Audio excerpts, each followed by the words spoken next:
The CZ Tactical Sports. CZ's original single action only pistol designed for USPSA Limited Division and IPSC Standard Division. This pistol came out over 25 years ago. It's 2026, so let's take a look back at the history of this pistol and see if this is still a relevant pistol 25 years later. Stand by.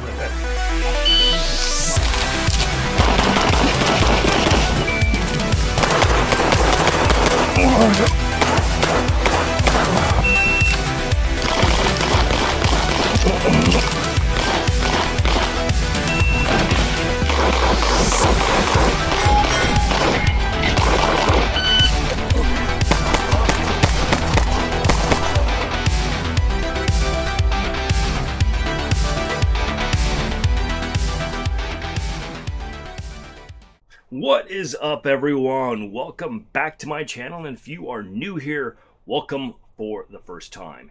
Today we're going to be looking at my CZ Tactical Sports Gen 1. I'm going to give you a little bit of history on this pistol, the upgrades I've done in this pistol, as well as show some cool shooting stuff with this pistol and comparing it to other higher end pistols like 2011s.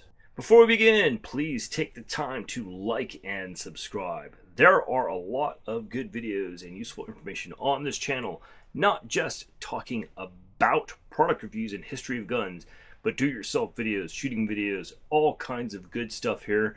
So it really helps out the channel when you like and subscribe, and especially share and make comments.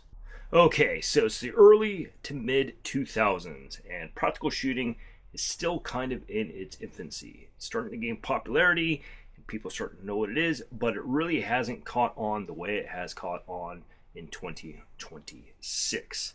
Back then, I think up to around the year 2000, there was really two divisions. It was open division and limited division. So you're either shooting in one of those two categories, and I think in the early 2000s started to have production division and then single stack division, and then later on came carry optics, and they added PCC and other stuff, and divisions expanded.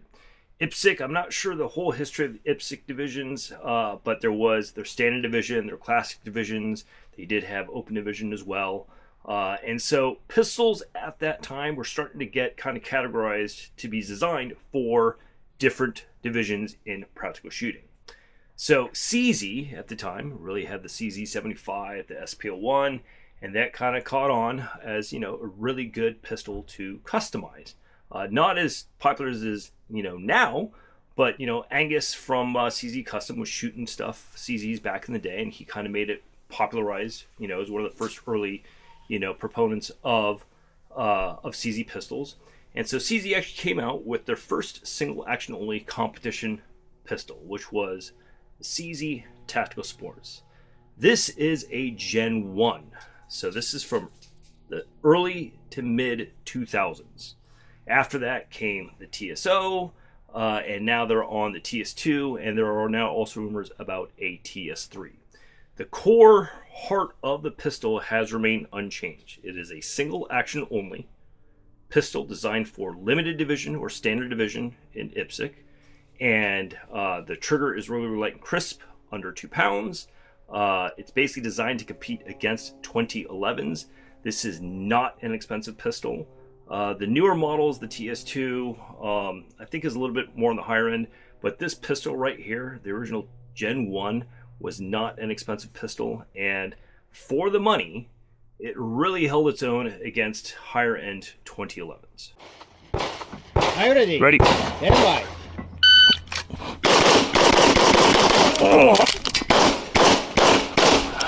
So this particular pistol here in my hands has gone through a lot of upgrades and changes over the years. Like I said, this is a Gen 1 Tactical Sports, and back then they were pretty plain Jane. They're not the way they come now.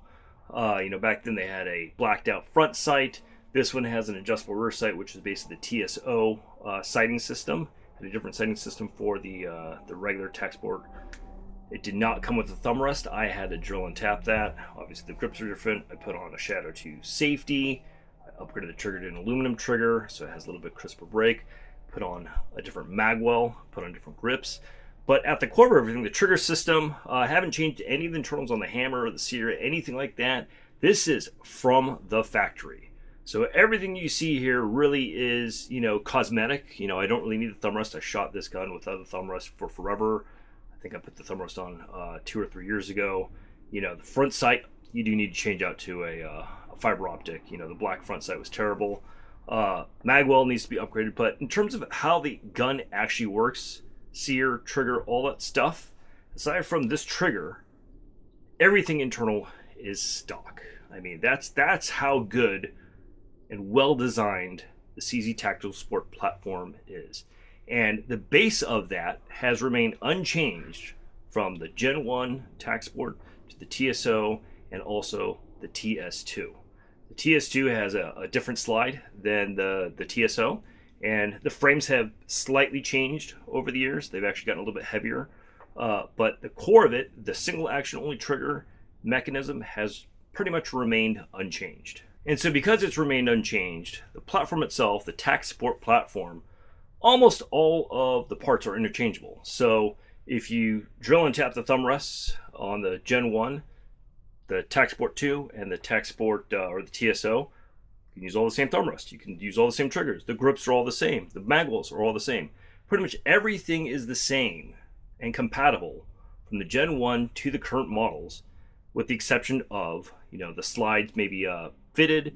The slide there doesn't have the triangular shape like the Shadow 2 / TS2 design. That's actually kind of how they came up with the TS2 slide design, was based off of the Shadow 2.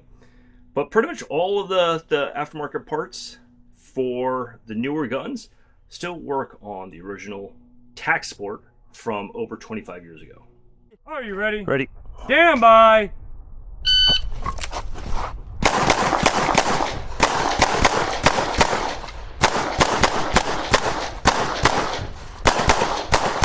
Now this particular gun I've actually used in USPSA limited division from the time I started over 6 years ago. So this actually probably has the most miles of any of my pistols. I haven't shot it, consistently throughout the years of 6 years. I shot it for about 2 years straight, off and on throughout the years, and then last year I shot it almost every month, or for about a year straight, every month at a couple matches. So this is the highest mileage gun I have. Probably one of two highest mileage guns that I have. However, that doesn't mean it's like 100,000 rounds or anything ridiculous. That it's probably like 50,000 rounds, 40 to 50,000 rounds. And that's because I shoot so many divisions. I shoot Shadow 2s, I shoot Berettas, I shoot Walthers, I shoot a whole kinds of different stuff. But this one here, because I've been shooting limited division the longest of any division in USPSA, and this was my main one in 9mm. I also have a couple others in 40. My 9mm pistol, this is the highest mileage one. And if I was only shooting limited division for the past 6 years, this would probably have like, 250,000 rounds on this. Very, very high round count. But because I've been shooting other divisions, switching, back and forth, whatever, it probably has, less than 50,000 rounds, which is still, pretty high mileage for me. It does have a lot of holster wear before I started going into, the race gun holsters. A lot of trigger guard wear there as well. I've changed up magwells. This is the new lock grips magwell, but I've beaten up magwells. These are, I think, one of the original grips that I put on these, so these really haven't changed, even though there's newer grips like the lock grips, jaws grips, and brass grips. I really like, I wanted to keep the Cobra colors on this one. This one's kind of my pistol that has remained unchanged over the years as I've done certain things. Like once I put this thumb rest on it, I haven't taken it off. And really, like, once I put the safety, like, the magwell, I think, is the only thing that has changed in the past few years. But the gun literally has remained unchanged internally and everything else since I put any upgrades on it. Stand by!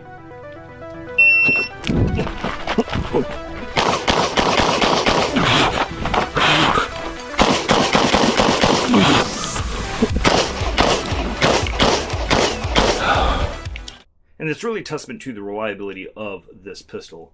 Having a stock, from internal perspective, stock pistol with a few cosmetic upgrades after 25 years, it's not a tuned 2011, it's not a tuned, new blaster, $5,000 blaster that people are coming out with. I think this gun cost me $900, when I bought it, I don't know, 6 or 7 years ago, whatever it was. And then obviously the upgrades, are probably a few $100.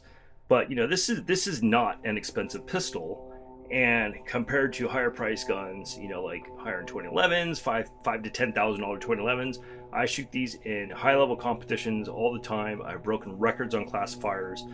This is just a really, really reliable, great shooting pistol, and that's the reason why over the years they've just kind of like made small modifications to making it the TSO, and then now the TS2, and then in the future maybe the TS3. But the platform itself is relatively inexpensive to get a high quality firearm for competition, and just the reliability and shootability. I mean, this thing's a laser gun. All right, if you haven't already, please take the time to like and subscribe, as well as hit the bell notification to get notified for when new videos come out. There's a lot of things planned for 2026, and I hope you all are here to come along on that journey with me. Until then, I will see you all next time.